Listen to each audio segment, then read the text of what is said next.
Importante com o ministro dos Transportes, Renan Filho, que esteve no Rio Grande do Sul. A gente vai conversar com o ministro sobre, primeiro, ministro, trazer aqui o seu olhar sobre esse desastre, o que exatamente o senhor viu por lá, a dificuldade de locomoção das pessoas. Eu conversei mais cedo com o senhor por telefone, o senhor me adiantava que há um plano emergencial de, em 48 horas, estabelecer caminhos alternativos, né?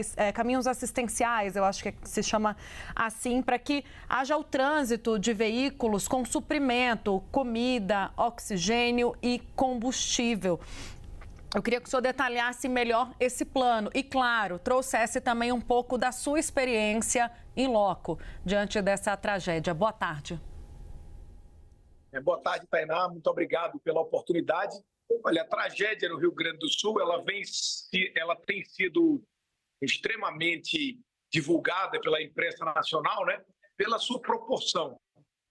Eu tenho alguma experiência com esse tipo de desastre, porque tive a oportunidade de ser por 2 vezes governador do estado de Alagoas e enfrentei várias dificuldades. Mas o que mais me chama a atenção nesse episódio, nessas fortes chuvas que assolaram o estado, a primeira é a amplitude.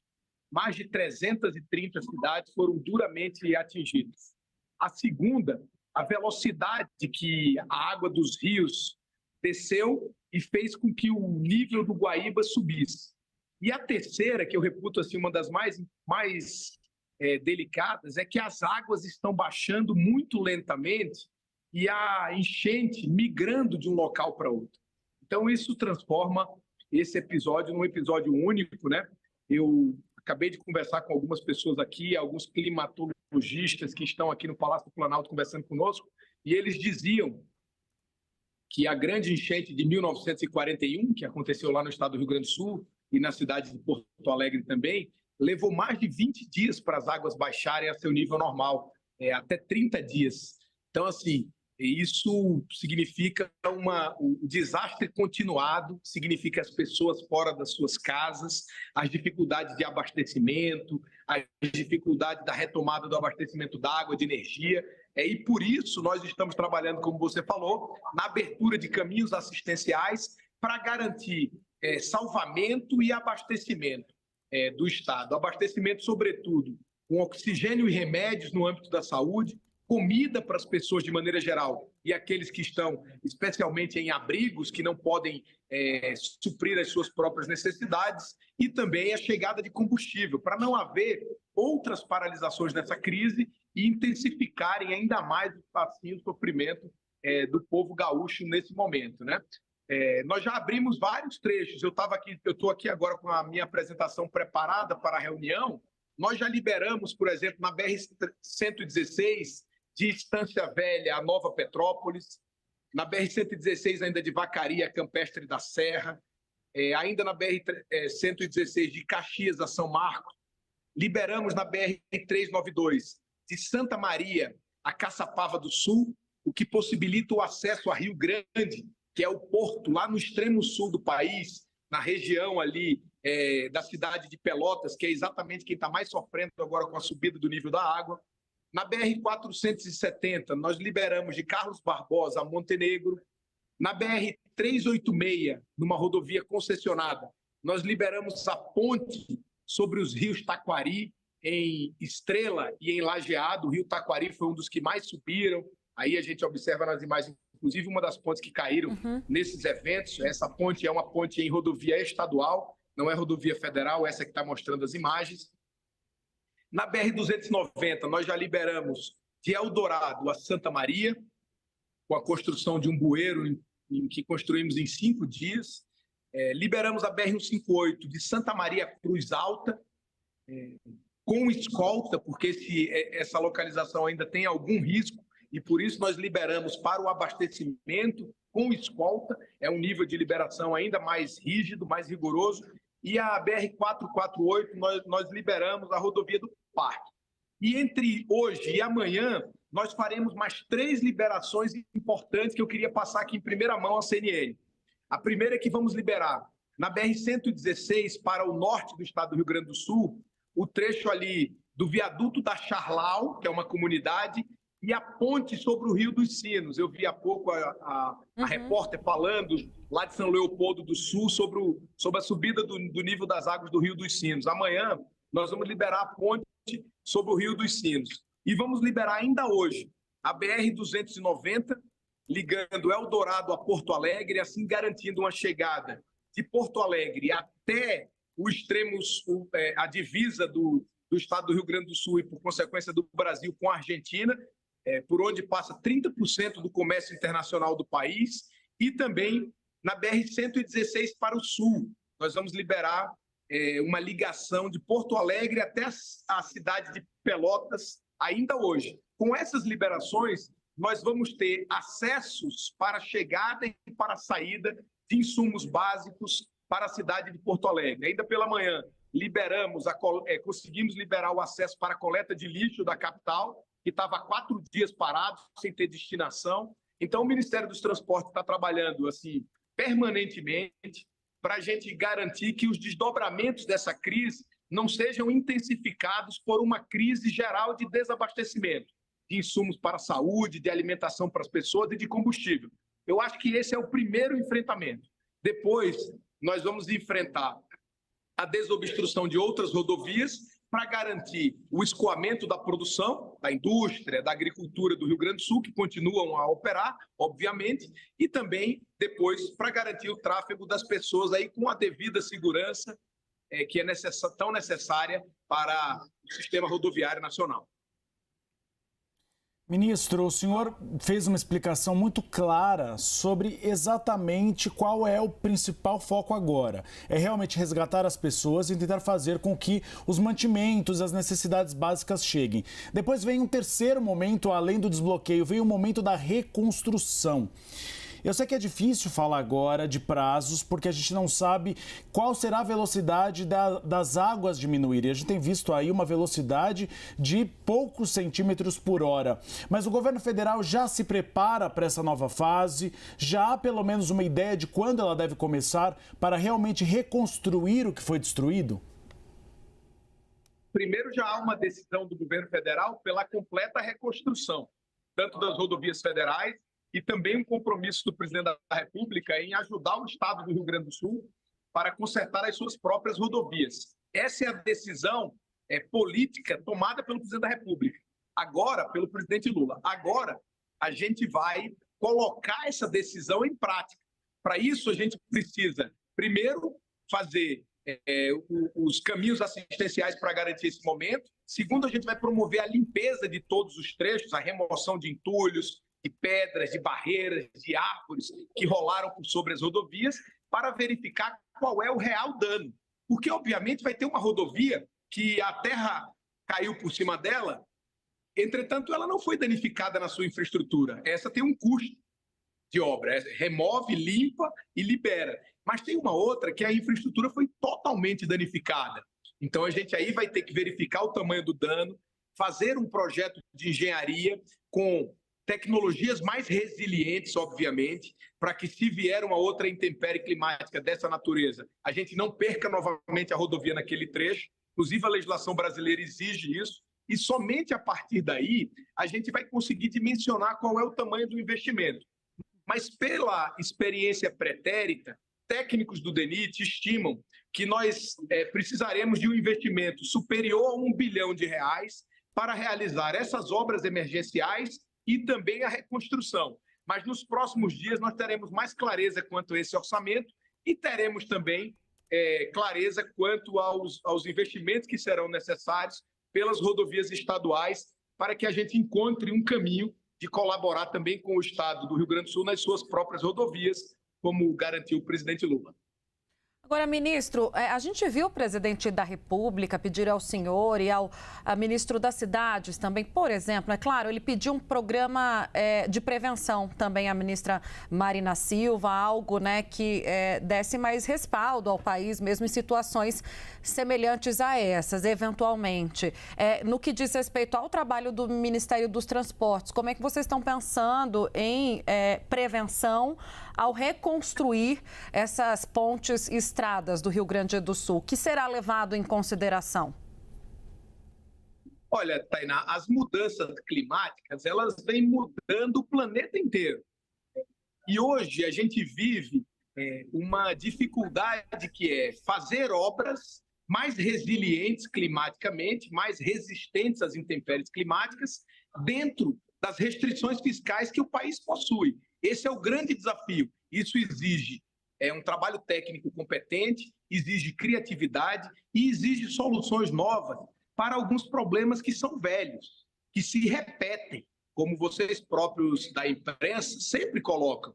E a gente precisa verificar qual o caminho para a gente fazer obras mais robustas, mais seguras para o cidadão, dentro das possibilidades fiscais do país. Eu acho que esse é o grande desafio. Eu tenho falado, quando converso com a imprensa, por exemplo, quando você observa uma rodovia construída na subida de uma serra, na beirada daquela serra, obviamente isso significa que quando rola uma pedra, rola por sobre a rodovia. Essa é a única tecnologia? Não, tem várias outras. Você pode cortar uma serra fazendo um túnel, por exemplo. No Rio de Janeiro tem vários, em São Paulo tem alguns outros. Entretanto, fazer túnel para cortar as serras do Brasil significa um investimento mais volumoso do que contornar a serra. Cruzar a serra por um túnel custa bem mais do que contornar a serra. Agora, contornar a serra em períodos de chuva traz muito mais riscos. Isso não ocorre apenas no Rio Grande do Sul. Isso ocorre no norte do estado de São Paulo, quando nós observamos aquela tragédia lá naquela região de Ilhabela, aquela região ali. Isso ocorre na Serra das Araras, na divisa de São Paulo com o Rio de Janeiro. Isso ocorre na Serra de Petrópolis, no Rio de Janeiro. Isso ocorre na descida da Chapada Diamantina, na Bahia. Isso ocorre na BR-262, na conexão de Minas Gerais com o Espírito Santo, já que o Espírito Santo exporta boa parte daquilo que Minas Gerais produz, especialmente nos minérios. Minas não tem acesso ao mar, o acesso se dá pelo estado do Espírito Santo. Então, todas essas BRs têm esses problemas. Isso ocorre na BR-381, que é conhecida como Rodovia da Morte, lá no estado de Minas Gerais. Investimentos resilientes climaticamente significam investimentos mais robustos, significa mais necessidade de recursos. Então, o governo ele precisa se reinventar, ele precisa dar solução diante da escassez e da restrição fiscal às necessidades da infraestrutura nacional. Esse é o nosso desafio, é por isso que eu tenho trabalhado, tenho conversado muito com a ministra Marina, porque ou a gente segue esse caminho para investir mais em prevenção, em obras mais resistentes, ou invariavelmente nós vamos voltar a enfrentar problemas como esse. Ministro, eu vou chamar a Larissa Rodrigues para conversar com a gente, mas antes uma dúvida. O senhor fala de limite fiscal e realmente o orçamento não tem como você ter dinheiro eterno para vários investimentos. Você tem que selecionar o que é prioridade. Seria possível, e o senhor que tem uma larga experiência como governador e também no Senado Federal essa experiência recente, de que poderia ser criado uma espécie de fundo fora dos limites fiscais para esses investimentos? Eu sou um defensor que tudo aquilo que estiver fora do limite fiscal do país tem que ter uma abrangência muito clara, porque excepcionalizações retiram a previsibilidade da capacidade de ajustar as contas de um plano de estabilização fiscal. Então, isso precisa ter uma clareza muito ampla.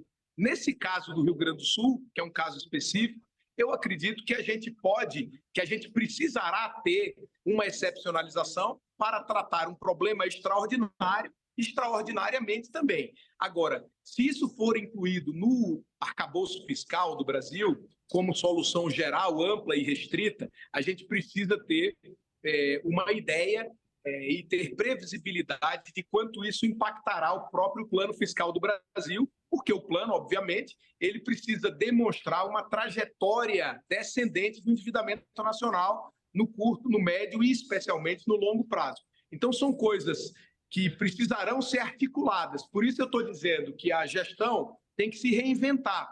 O governo, em tempos de mudança climática, em tempos de restrição fiscal, precisa ser criativo, precisa de soluções novas para problemas velhos. Ministro, Larissa Rodrigues, aqui de Brasília. Ministro, eu gostaria de ver com o senhor alguns detalhes importantes que a gente vem abordando nos últimos dias sobre a questão da burocracia.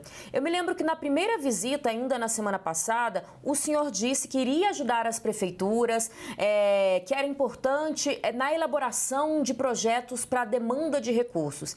A gente sabe que são municípios, muitas vezes, aí nessa tragédia, muito pequenos, que falta, às vezes, até funcionário ou informação de acesso dessa verba. Como que está isso? A gente sabe, por outro lado, obviamente, que tem que tomar cuidado com o dinheiro público para não virar também, né, um gasto sem nenhum tipo de porquê, digamos assim. Mas como fazer para tentar equilibrar essas duas pontas? Como está essa ajuda para as pequenas prefeituras na solicitação de recursos e até que ponto dá para ir nessa quebra de burocracia sem atrapalhar também o bom uso do dinheiro público, digamos assim? Na verdade, quem vem tocando essa agenda da interface com os municípios é o ministro Valdez Góes, a quem fica ligado à Defesa Civil. E realmente ele tem dito isso, que está trabalhando para facilitar a elaboração dos planos de trabalho para que os recursos possam chegar o quanto antes nessas cidades. Antes de ser governador, eu também já fui prefeito e sei o que significa essa demora. Porque o prefeito precisa de recursos já, porque ele precisa limpar a cidade. Limpar a cidade significa, obviamente, limpar as ruas, limpar as galerias, mas significa também limpar as escolas, limpar os postos de saúde, limpar os lares de acolhimento de idosos, significa limpar as creches. E isso requer investimento de curto prazo, muitas vezes contratação de pessoas diretamente, o que a lei brasileira, de maneira ordinária, dificulta. Então, os prefeitos eles precisam de uma atenção emergencial também para que ele possa fazer frente às necessidades emergenciais. O governo está ajudando nisso. O ministro Paulo Pimenta e o ministro Valdez Góes realizaram uma reunião com todos os prefeitos do estado do Rio Grande do Sul, no domingo à noite ainda.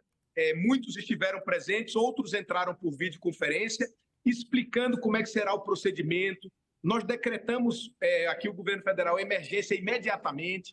Então, assim, está sendo facilitado o reconhecimento. Uma parcela inicial da liberação dos recursos será facilitada e, obviamente, isso tudo tem que ser feito acompanhadamente. Prorrogamos o prazo para a prestação de contas. Antes o prazo era 30 dias, agora os municípios vão ter 60 dias para prestar contas do uso do recurso. Agora, como você falou, é fundamental que os prefeitos tenham essa agilidade, tenham os recursos e que também utilizem bem os recursos. Porque o problema do recurso mal utilizado é que ele não garante a limpeza da escola, que precisa ser limpa. O recurso mal utilizado não coloca o posto de saúde para voltar a funcionar. Então, a gente precisa organizar as duas coisas. Agilidade no recurso e as prefeituras fazerem um bom uso deles para que isso se materialize como benefício para a população. Então, o governo federal ele está se esforçando bastante nisso. Aliás, essa foi uma demanda da bancada federal, foi uma demanda do governador do estado e foi uma demanda do presidente Lula também,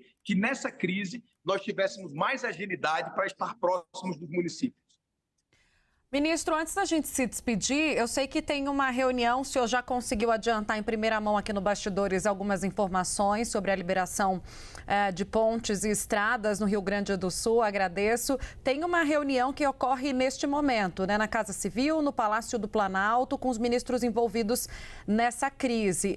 Qual será a periodicidade desses encontros, ministros? E já há previsão de uma nova comitiva ir ao Rio Grande do Sul? Houve um pedido expresso do presidente da República a vocês que estão envolvidos na linha de frente com o problema? Sim, eu estou organizando uma frente para voltar ao Rio Grande do Sul nos próximos dias, provavelmente na sexta. O ministro Valdez Góes e o ministro Pimenta provavelmente voltarão amanhã. E deixa eu mover a câmera aqui um pouquinho, Tainá, só para te mostrar que ali, ó, nessa salinha aqui.